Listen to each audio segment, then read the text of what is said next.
মাননীয় স্পিকার, আপনাকে ধন্যবাদ। আলহামদুলিল্লাহ, আসসালাতু ওয়াসসালামু আলা রাসূলিল্লাহ।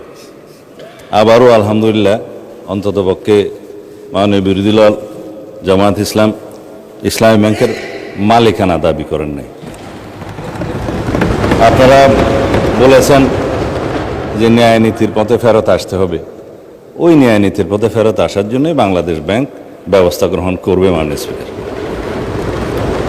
আমরা মাননীয় বিরোধী দলীয় নেতার এবং জামায়াত ইসলামের দুঃখ বুঝবো না। মাননীয় স্পিকার, ওই আছে না, চিরসুখী জন ভ্রমে কি কখন, বুঝিতে কি পারে, কি যাতনা বিষে, বুঝিবে সে কিসে, কবু আসিবে সে ধ্বংসে নিজারে। এটা 19বিংশ শতাব্দীর একটা বাঙালি কবি কৃষ্ণচন্দ্র মজুমদারের কবিতা। তার আরো কয়েকটা লাইন আছে, যতদিন ভবে না হবে না হবে, তোমার অবস্থা আমার সম, ঈষৎ হাসিবে শোনে না শুনিবে, বুঝে না বুঝিবে যাতনা মম।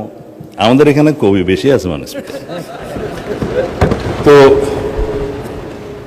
এখন বটম আপ করি।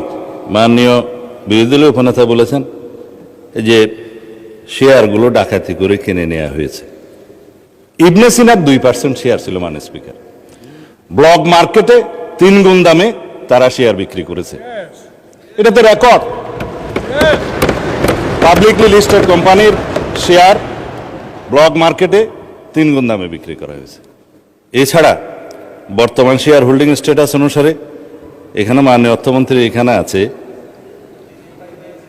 81%, 92% বোধহয় একটা গ্রুপের। তারা যেভাবে বললেন, আমি জানি না খতিয়ান, এটা স্ট্যাটিস্টিক্স বলছে। দয়া করে আপনারা না বললে খুশি হবো, আপনাদের বলার সময় আমরা বলি নাই।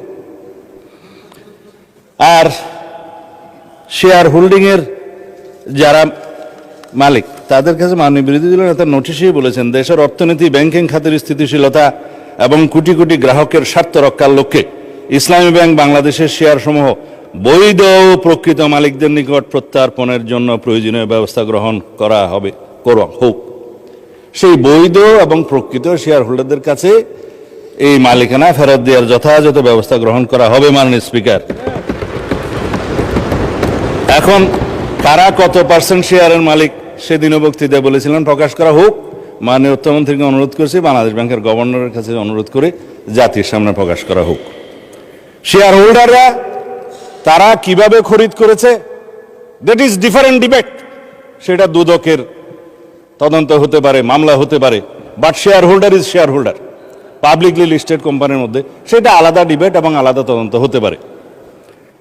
এখন বলা